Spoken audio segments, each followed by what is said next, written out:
जय हिंद साथियों, मैं निशा सैनी आपके अपने YouTube चैनल निशा सैनी स्टेट 24 में आप सभी का स्वागत है। जैसे कि हम चर्चा कर रहे थे उत्तराखंड राज्य की।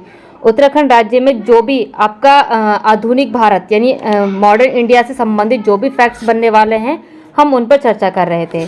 उसमें हमने चर्चा की थी कि आपको किस तरीके से वहाँ पर योगदान दिया गया, किस किस ने योगदान दिया है वहाँ पर।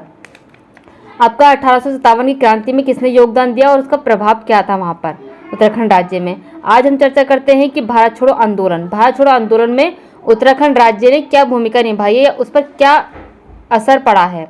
भारत छोड़ो आंदोलन जो कि अगस्त 1942 में उत्तराखंड में सभी जगह जगह पर प्रदर्शन व हड़ताल हुए थे।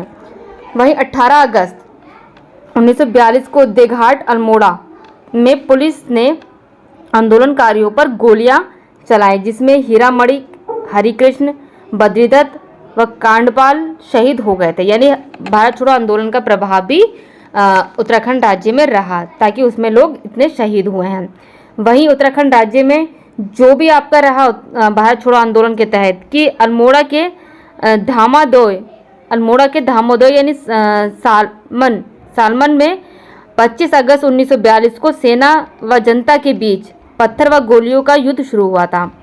ये भी उत्तराखंड राज्य से संबंधित भारत छोड़ो आंदोलन का फैक्ट है। इस संघर्ष में दो प्रमुख नेता टीका सिंह व नरसिंह धानक शहीद हुए थे, जो कि अल्मोड़ा में गोली एक तरीके से चली थी। वहीं सालम की भांति साल्ट क्षेत्र में भी 5 सितंबर 1942 को खुमार नामक स्थान पर, जो कि सल्ट कांग्रेस का मुख्यालय था, पर ब्रिटिश सेना ने जनता पर गोलियां चलाईं और गंगाराम तथा खेमादेव नामक दो सगे भाई शहीद हो गए। देखिए साल्ट जो क्षेत्र था वहाँ पर भी आंदोलन हुआ था, भारत छोड़ो आंदोलन का असर हुआ था। वहीं गोलियों से बुरी तरह घायल चूड़ामणि और बहादुर सिंह कुछ दिनों बाद भी शहीद हो गए थे। यानी आप इन सबका नाम भी ध्यान रख सकते हैं कि उत्तराखंड राज्य में किन किन का योगदान रहा भारत छोड़ो आंदोलन के तहत। वहीं स्वाधीनता आंदोलन में साल्ट क्षेत्र रहा है, उसकी भूमिका क्या थी। स्वतंत्रता आंदोलन में साल्ट की भूमिका के लिए इसे महात्मा गांधी ने कुमायूं क्षेत्र का बारदोली पदवी से विभूषित किया।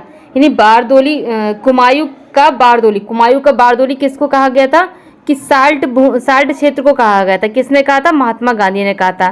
स्वतंत्रता आंदोलन के तहत कहा गया था, यानी भारत छोड़ो आंदोलन के तहत क्या कहा गया था महात्मा गांधी जी के द्वारा। आज भी खुमार में प्रत्येक 5 सितंबर को शहीद स्मृति दिवस मनाया जाता है। 5 सितंबर को उत्तराखंड राज्य में खुमार में शहीद दिवस मनाया जाता है। भारत छोड़ो आंदोलन के दौरान नैनीताल व चमोली के डाक बंगले और कई सरकारी इमारतें जलाई गई थीं। वहीं गढ़वाल के आंदोलन से ब्रिटिश सरकार सत्ते में आ गई थी। वहीं स्वतंत्रता आंदोलन के दौरान संगाली यानी गढ़वाल में सदानंद कुकरेती ने राष्ट्रीय विद्यालय, देवकीनंदन पांडे एवं भारती पांडे ने ताड़ी खेत में प्रेम विद्यालय की स्थापना की थी। यानी स्वतंत्रता आंदोलन के तहत, यानी भारत छोड़ो आंदोलन की स्वतंत्रता आंदोलन के तहत ही संगाली गढ़वाल में इस तरीके से प्रयास किए गए थे। ये तो रहा भारत छोड़ो आंदोलन का एक तरीके से जो प्रयास था उत्तराखंड राज्य में कि किन किन लोगों ने प्रयास किया और कौन कौन लोग शहीद हो गए। अब चर्चा करते हैं महिलाओं की भूमिका क्या थी। महिलाओं की भूमिका आपके स्वतंत्रता आंदोलन में क्या रही उत्तराखंड राज्य की। महिलाओं की भूमिका स्वतंत्रता आंदोलन के दौरान उत्तराखंड की महिलाएं भी सक्रिय रूप से आपके जुड़ी थी स्वतंत्रता आंदोलन में।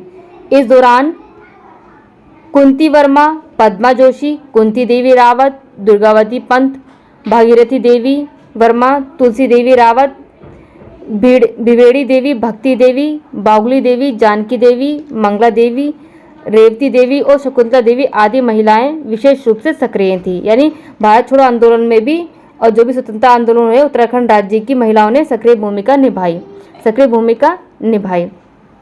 उसी तरीके से सक्रिय भूमिका निभाने के दौरान जो भी आपके प्रयास किए गए महिलाओं के द्वारा, हम उन पर भी देखते हैं कि नमक सत्याग्रह के दौरान नैनीताल में बिमला जानकी, भागीरथी, शकुंतला, सावित्री तथा पद्मा जोशी आदि महिलाएं विशेष रूप से सक्रिय रही हैं। वहीं आपका नमक सत्याग्रह के समय ही अल्मोड़ा के नगर पालिका भवन पर विष्णई देवी साहा के नेतृत्व में कुंती वर्मा, जीवंती मंगला व रेवती आदि महिलाओं ने तिरंगा फहराया था नमक सत्याग्रह के दौरान। वहीं आपका स्वतंत्रता आंदोलन में महिलाओं के बढ़ते योगदान को दबाने के लिए फरवरी 1932 में राज्य की महिलाओं को फतेहगढ़ जेल तथा पद्मा जोशी को लखनऊ जेल भेजा गया और कुंती वर्मा को जिंदा या मुर्दा पकड़ने का आदेश दिया गया, क्योंकि महिलाओं की बहुत ज़्यादा महत्वपूर्ण भूमिका रही स्वतंत्रता आंदोलन के तहत। 8 महिलाओं की जो थी फतेहगढ़ जेल भेज दी गई थी, उसमें 15 जोशी को लखनऊ जेल में भेजा गया था। वही कुंती वर्मा को जिंदा या मुर्दा पकड़ने का आदेश दिया गया था।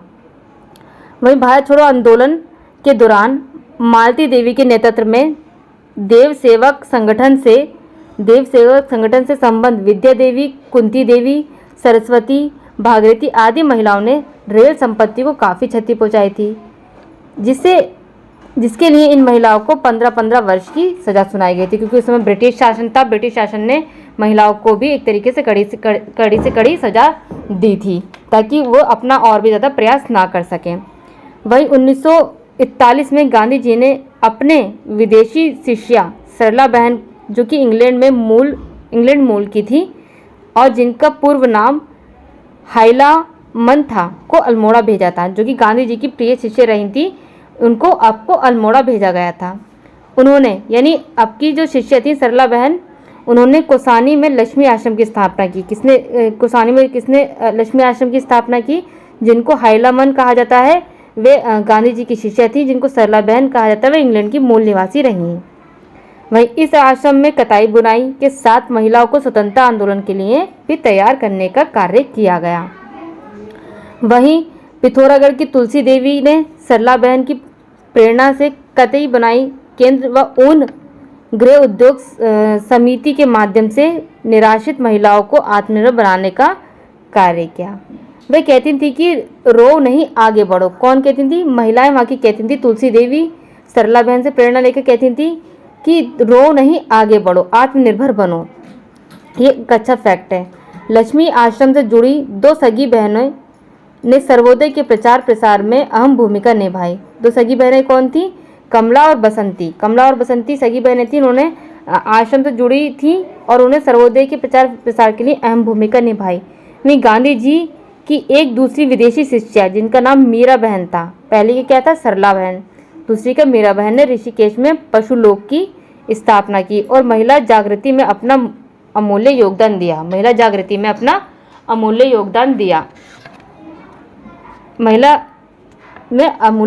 दिया। वहीं अब ये तो रहा कि जो महिलाओं की भूमिका क्या रही स्वतंत्रता आंदोलन में। अब हम चर्चा करते हैं कि पत्र पत्रिकाओं का क्या योगदान रहा एक तरीके से स्वतंत्रता आंदोलन में। स्वतंत्रता आंदोलन के दौरान उत्तराखंड से निकलने वाली पत्र पत्रिकाओं ने जन जागरूकता फैलाने तथा आंदोलन को व्यापक बनाने में महत्वपूर्ण भूमिका निभाई। आप समझ सकते हैं कि एक न्यूज़पेपर भी इतनी बड़ी क्रांति ला सकता है, ताकि एक न्यूज़ छपी नहीं, वो दूर दूर तक अपने आप फैल जाती है, खबर अपने आप फैल जाती है। वहीं अल्मोड़ा के डिबेटिंग क्लब द्वारा बुद्धि वल्लभ पंत के संपादकत्व में 1871 से अल्मोड़ा अखबार साप्ताहिक का प्रकाशन हुआ। वहीं इस अखबार यानी अल्मोड़ा अखबार का साप्ताहिक प्रकाशन हुआ। अल्मोड़ा अखबार ने राज्य में चल रहे जन आंदोलन तथा स्वतंत्रता आंदोलन को नई दिशा दी।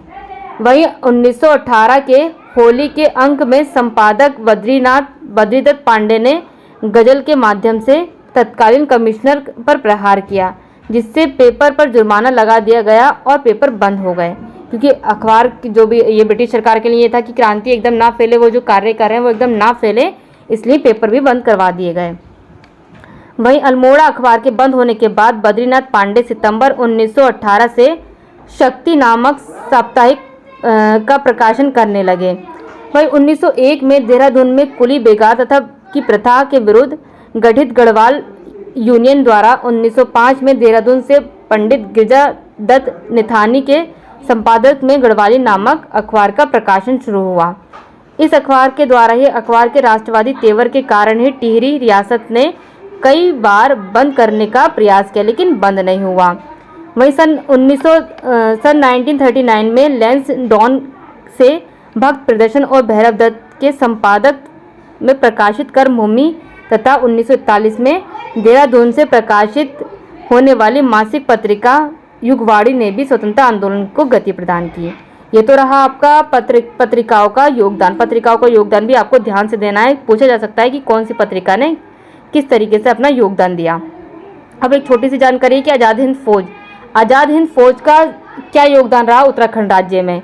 आज़ाद हिंद फौज के कुल सैनिकों में से लगभग 12%, जो कि लगभग 2500 सैनिक अकेले उत्तराखंड के थे। वहीं बुद्धि शरण रावत नेताजी ने निजी सहायक एवं तथा पृथ्वी शरण रतुंडी कर्नल थे। यानी बुद्धि शरण रावत नेताजी थे, निजी सहायक थे, वहीं पृथ्वी शरण रतुंडी कर्नल थे, जो कि आज़ाद हिंद फौज से संबंधित थे। वहीं एक तरीके से क्या हुआ कि सूबेदार लेफ्टिनेंट चंद्र सिंह नेगी को सिंगापुर स्थित ऑफिस ट्रेनिंग स्कूल का कमांडर नियुक्त किया गया था, जबकि मेजर देव सिंह दानू नेताजी के अंगरक्षक बटालियन के कमांडर थे। वहीं ज्ञान सिंह बिष्ट व महेंद्र सिंह जैसे वीर युद्ध में शहीद हो गए थे। ये तो रहा आपका आज़ाद हिंद फौज का वर्णन। आज़ाद हिंद फौज ने क्या भूमिका अपनी निभाई। आप हमारे साथ इसी तरीके से बने रहिए। यही स्वतंत्रता आंदोलन की सीरीज हम चलती रहेगी। उत्तराखंड राज्य से संबंधित जो भी फैक्ट बनने वाले हैं आपको वन लाइनर फैक्ट के जरिए प्रोवाइड किए जाएंगे। जय हिंद, जय भारत।